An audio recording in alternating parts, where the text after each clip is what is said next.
Schefter, with you saying that Ayuk's fallen between that 28 to 30 range, what do you think about Jamar Chase and CeeDee Lamb? Obviously, Jamar still has 2 years left on his deal, and he's at the Bengals facility participating but not actually practicing. What do you think about those two deals, and when should we expect those to get done, and will those get done before the season?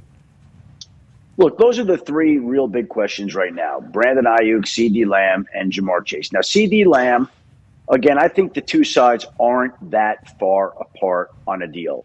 I don't think it should be that difficult, but again, it's Monday, August 20th. He's still not there, still hasn't gone through camp, so this has not gone the way that everybody expected. But my understanding is the two sides aren't all that far apart, and somehow, some way, I and others believe that they will figure out a way to bridge their differences so that CeeDee Lamb will be there for week one. Now, the question becomes, okay, he's there for week one, but he didn't go through training camp.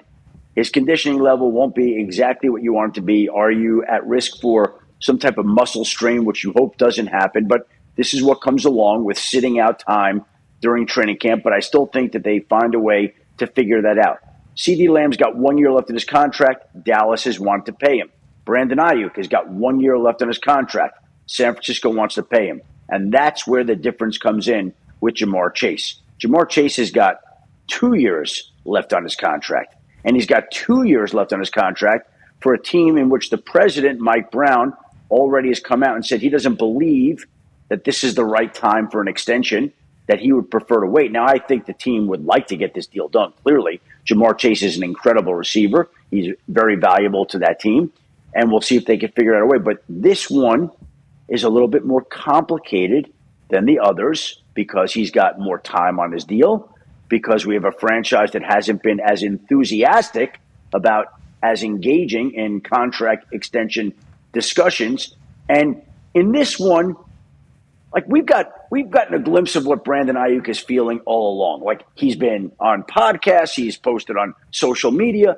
Jamar Chase hasn't talked to reporters there at all since the season ended. That tells you something. Without saying anything. He hasn't spoken during training camp. He's not really posting messages on social media. We don't know exactly what he's thinking. But I'm going to assume, and I don't think it's far off, that he's not real happy with the way that things are going, considering that he's scheduled to make $1 million in base salary. He gets a 3-8 roster bonus, so he's scheduled to make $4.8 million this year. Jeez. Now, Chad Ochocinco over the weekend said, and I don't disagree, he doesn't believe that Jamar Chase will step on the football field again until he has a new contract, because there's just too much at risk. Now, he also thinks that a deal could get done this week, which would mean that the two sides would be able to bridge the differences that have existed throughout the course of the offseason, and they would recognize that the season's closing in and that they would be able to get a deal done with Chase. I just think there's a lot here that has flown under the radar that makes it complicated and sticky with Jamar Chase. I appreciate all the detail there into the Jamar Chase situation. And whenever Chad Ochocinco, who we all have massive respect for and is obviously plugged in a lot of places to players and teams, whenever he says he's not going to step foot on the field until he gets a new deal, with his deal only being $4.8 million max or whatever, the fines aren't that big, right? Well, you're going to get fined a game check. It's like, all right, well, people are getting. He's also on his rookie. He's also on his rookie contract, and the fines can be waived on a rookie contract. And also, there's $34 million a year coming on the other side. Yeah. So if you're going to fine me $250,000 over the first, fine me. Yeah, fine me.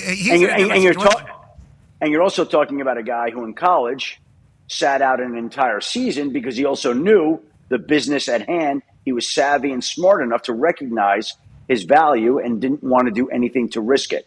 Yeah, we wish he would have played in college because that would have been awesome to watch, obviously. He is so good at the football. It ended up working out. And remember in his first training camp, he wasn't catching the ball. Yeah. And people were like, this guy sat out. He forgot how to play football. And Joe and him were like, everybody fucking relax. Yeah. And then the white stripes NFL on the football. Yeah. And then what do you have, a touchdown every week? Pretty much. His rookie year, it was just like, took a year off, worried about business, picked right up where he left off, became one of the best wide receivers in the league, which is why he's seeing what everybody else is getting. And he said, so I'm getting $1 million base salary this year? No. And this team's getting 35? You got 2 years left, too. This is on you. Well, that seems like this is going to be on you. I hope they get it sorted because Joey B seems to have a little bit of a little revenge season feel kind of cool going. Hair. And cool hair, mindset, him talking. with Jamar and then everything else they got going over there, why not T. the Bengals back in the AFC? T's there for one last year, too, one last hurrah.